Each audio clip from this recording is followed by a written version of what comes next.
Okay, so the brand I focused on is Mirror, which I believe is the future of fitness. So this is my brief. So with the digital fitness industry increasingly intensifying in terms of competitors and new and changing target demographics, what can Mirror do in the next 10 years to become the global market leader? So this is some information about traditional fitness versus digital. So the fitness industry was traditionally dominated by brick and mortar gyms, but in recent years there's been a huge drive towards the digital fitness industry, mainly looking at the millennial target audience, who have had a particular appetite for this. So as many as 36% have reported that they paid for such an experience. So digital fitness, the sub-industry, is expected to balloon at over 27 billion by 2022, but customers are increasingly moving to boutique gyms and discount gyms, as well as novel home gyms, the likes of Mirror and Peloton. So some current fitness industry trends. So in the app segment, the number of users is expected to amount to over 987.6 million by 2024, which is huge. And a Nelson survey found that millennials, there are over 81% of them who want to go to the gym or do a specific workout, compared to 61% of boomers. And millennials are using fitness apps more than any other age groups, but there is twice as many women compared to men. So digital disruption in the fitness industry. So I looked at 3 big trends. So the first one being tailored and personalised experiences. So over the last 15 years, products that offered a tailored, personalised experience have just been so successful. The likes of Netflix or the iPod, they perform better over time because they've not offered the one-size-fits-all experience. They've differed themselves from everyone else. And at one point, obviously right now, no, not everyone has a Peloton or a Mirror in their home. But at one point, people didn't have HD TVs or home phones or even iPhones. So there's definitely the target for it. Another thing being the wide adoption of at-home fitness, so one-to-one training no longer being a premium, but a commodity. So with the rise of AI-powered digital trainers, you can interact with exercises in real time from your living room or your bedroom, wherever you want to. And then fit tech, so it's growing 10 times faster than the traditional fitness model, and it's expected to make up a quarter of all gyms in the next few years. So about Mirror, who are they? So they're the world's first nearly invisible interactive home gym. So the Mirror costs around £1,300 and it streams live and on-demand workouts and classes into your home. So the classes are £34 a month, so you have got the subscription fee. So you have access to unlimited classes to up to 5 users, and there's over 70 classes added a week on things like bar, HIIT training, yoga, boxing and Pilates, and you can go from beginner all the way to expert. And the app, they have an app which is connected to the Mirror, so you don't ever have to touch the Mirror. It's all done via the app, and you connect either a heart Bluetooth monitor or an Apple Watch. So Peloton, so that's a competitor I looked at. So the Peloton indoor exercise bike is a stationary piece of at-home gym equipment with a large touchscreen attached, so it's linked with an exercise app similarly to Mirror.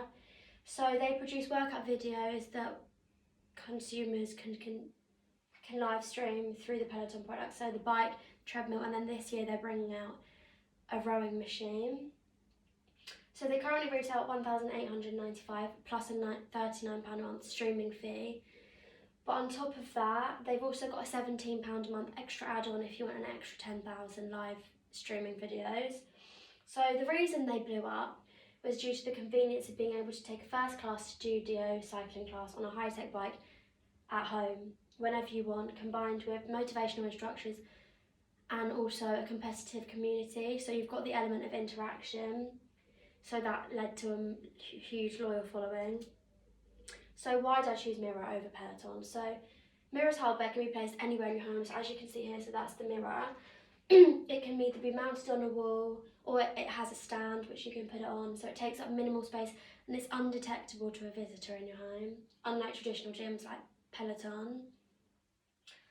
And then for some people, public workouts are really uncomfortable and they don't have the experience, or they've got the physical limitations, or they just have a lack of confidence. For others, the geography, cost, and having a busy schedule, like they just don't have time. So having a mirror in your home is perfect. There's kind of no excuse. And they stand apart from traditional gyms because it adapts the needs of an individual user in real time.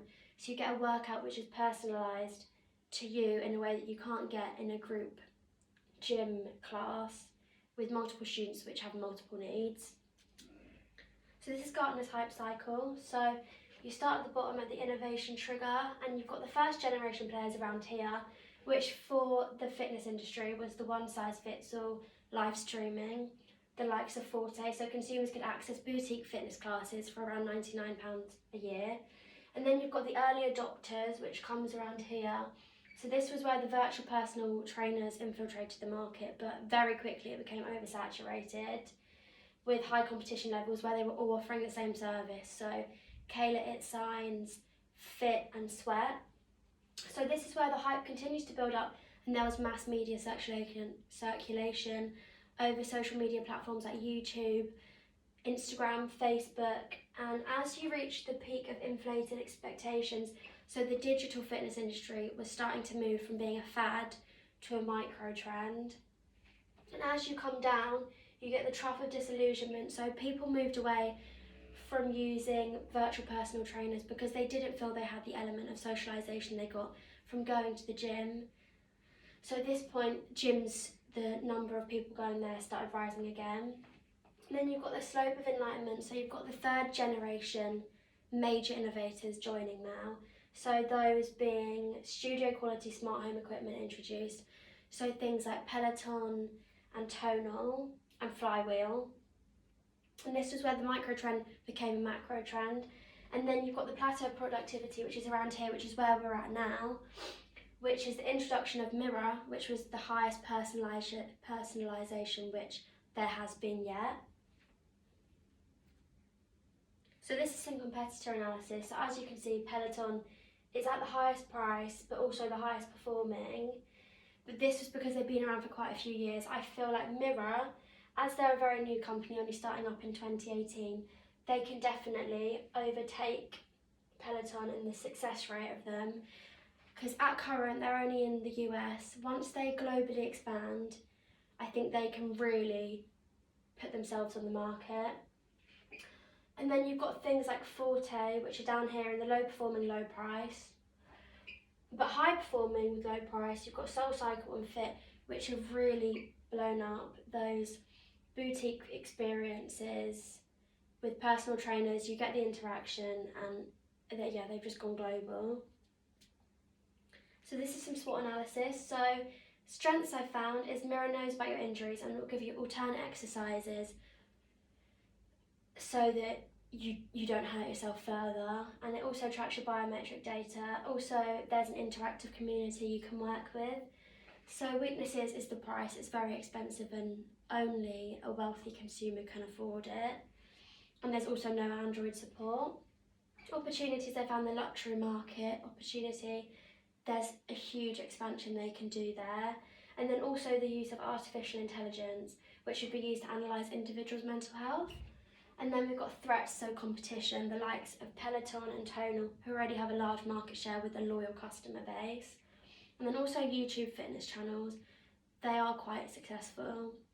And although you've got Mirror, you could have your own mirror in your own home and have the YouTube workout next to you. So this is my current consumer. So as you can see, they're very fitness focused, they're wealthy, they'll go on wellness retreats, they'll be very sporty and fitness focused and just all round healthy. And they'll be into things like meditation. So in the near term, the first few things that Mirror are going to change is being global. Currently they only have presence in the US. The aim is for them to start plotting in Europe, the UK, Asia, specifically focusing on China. And then the introduction of Android. Currently Mirror is only available for Apple iOS users, and that's missing a huge market. And then also, allowing Mirror users to work out with their favourite celebrities and influencers.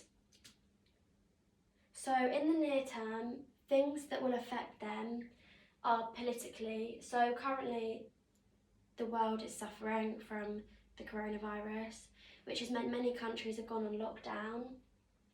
So at this point, home fitness is the only option for people that would normally be at the gym. So this could have possible benefits to brands like Mirror, who that is the aim of them. And then also legal, so you've got social media globally. If Mirror want to access markets such as China, they'll need to be on apps the likes of WeChat, because in these Asian countries, they have international laws and regulations which ban them from accessing social media outside of their own country. So within 4 to 5 years, the aim is for Mirror to have their own smart device and wearables, and also for them to have AR and VR glasses to use when they're abroad and not at home. So you can do a Mirror workout in any smart mirror, but also this aspect where your Apple Watch or your Android Watch or their own wearable will tell you if you need to go to hospital or you need to contact your physiotherapist. So social media within 4 to 5 years, each platform will have a different purpose, and obviously, as I've said, becoming a part of WeChat. So the market volume is over $5 million in 2020, and the most fitness revenue is generated in China, making them a key consumer for Mirror. Also, if you reach a certain fitness goal or target, Mirror will be notified and you'll be posted on their Instagram and Facebook. So it connects the consumer and encourages them with a more personalised product experience. So within 10 years, by 2030, the use of artificial intelligence will be huge. So where they can analyse an individual's mental health. Also having pop-up mirror gyms where those that aren't comfortable to go to the gym can be in an environment where there's other users, but they're in their own space. Also, as you can see, continuing the virtual reality, augmented reality, the wellness element will be welcomed, so there'll be meditation and therapy, which I'll go on to in a second, and also repurposing changing rooms to help retailers, so new functionality and regenerating unused space. So Mirror will do a collaboration with Headspace. So currently Headspace is your personal guide to mindfulness. Headspace is used by over 60 million users for meditation, sleep, stress, anxiety, health and well-being. And Vogue has already stated that they think Mirror is the wellness industry's most game-changing device yet, so this collaboration I think will be perfect. So within 10 years, social media, they'll be focusing on premium access for Mirror owners only, so you'll get specialised content and secret workouts where the links will take you to Mirror, so you can do the workout straight there and then, but also watching a workout via Instagram, Facebook and Snapchat through a hologram on your device or your smartwatch or your tablet, etc. So in the long term, the most important pedestals I found was newer and faster network, so analysing 5G, this is already growing massively, but something they should do now. So 5G enabled virtual sports will overtake the physical sports in popularity, which was from Mintel. So they need to focus on this. And then also selling data. So in the era of big data, Mirror has potential to profit from selling data activity that's collected when uploaded via their website or via their Mirror. The data could then be used by health insurance companies and universities for research. So alignment. So I think these ideas of what to do in the future really align with Mirror CEO Bryn Putnam. As she's already said, we're looking to be the next screen in your life. You have a phone for communication, your computer for information, your TV for entertainment, and now the Mirror for experiences. And she also said that she wanted to extend Mirror with more immersive content such as meditation and therapy, which is where we'll be at our 10-year point. And that's my bibliography.